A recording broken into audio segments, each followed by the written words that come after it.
Est à Monsieur Juanico. Monsieur Juanico, vous avez la parole pour le groupe Nouvelle Gauche. Merci, Monsieur le Président, Mesdames et Messieurs les ministres, Monsieur le Président de la Commission des Affaires culturelles, Mesdames les rapportrices spéciaux, Monsieur le rapporteur pour avis, Monsieur le rapporteur général, mes chers collègues. Les crédits complets, sport, jeunesse et vie associative sont en hausse pour l'année 2018.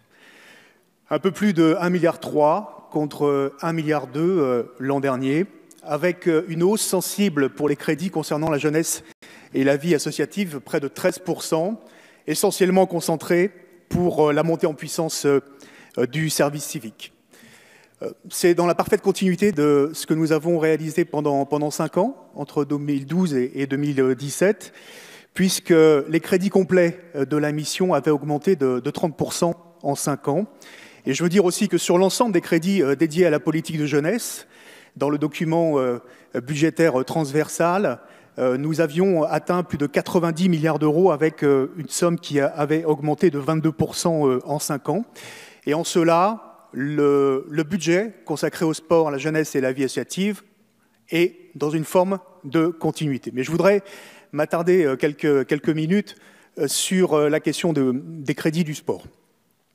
Les Jeux olympiques et paralympiques de Paris en 2024 doivent être l'occasion, pendant ces temps, de développer un grand plan d'activité physique et sportive de tous, à tous les âges de la vie, que ce soit à l'école, à l'université, dans l'entreprise, dans les administrations, dans les établissements médico-sociaux comme les maisons de retraite.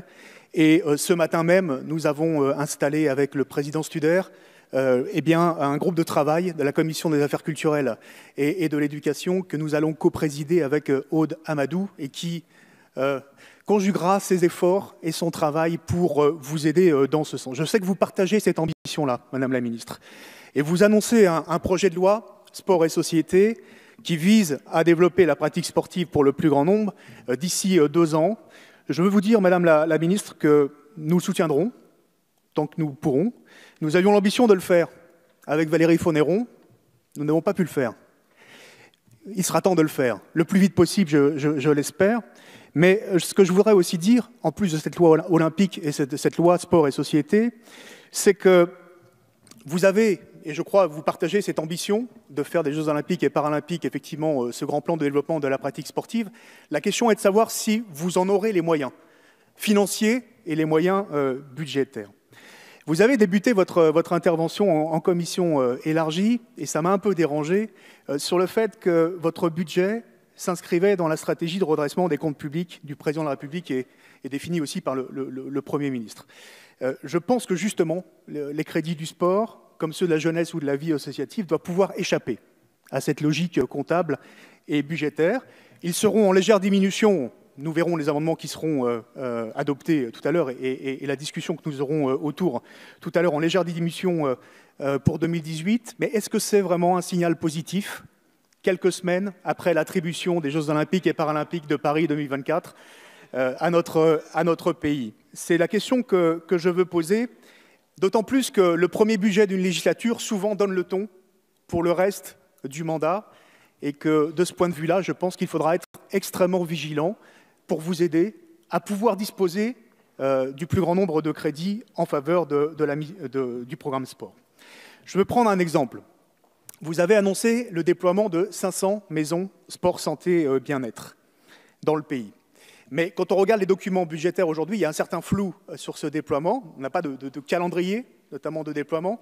Nous n'avons pas d'indication sur le financement des modalités de fonctionnement de ces maisons sport, santé, bien-être, et sur la cible précise. Est-ce que ça sera les malades chroniques à travers le sport sur ordonnance? Oui, sans doute. Est-ce que ça sera ouvert à tous les publics, à ceux qui sont les plus éloignés de la pratique sportive? Je crois que de ce point de vue-là, il serait intéressant que vous puissiez nous préciser les choses. Je termine sur le CNDS. Je l'ai dit en commission élargie. J'ai le sentiment quand même, puisque le CNDS avait une grande expertise sur les questions du sport pour tous et du sport pour le plus grand nombre, que le sport amateur et le sport pour tous sortent quand même aujourd'hui perdants. avec la baisse significative des ressources et les économies qui sont imposées aujourd'hui au CNDS. D'autant plus que le CNDS, c'est une gouvernance originale. Il y a à la fois l'État, avec les ministères, mais il y a aussi les collectivités territoriales, qui sont aujourd'hui les principaux financeurs du sport dans notre pays, et puis il y a aussi le mouvement sportif. Donc c'est un peu dommage de se priver de cela. Simplement, ce que je voulais indiquer, c'est que notre groupe, en fonction de la discussion que nous aurons tout à l'heure sur les amendements, déterminera sa position, mais nous avons beaucoup d'inquiétudes et nous voudrons être extrêmement vigilants sur les questions notamment de crédit du sport. Je n'ai pas eu l'occasion d'aborder ceux de la vie associative, mais globalement, le service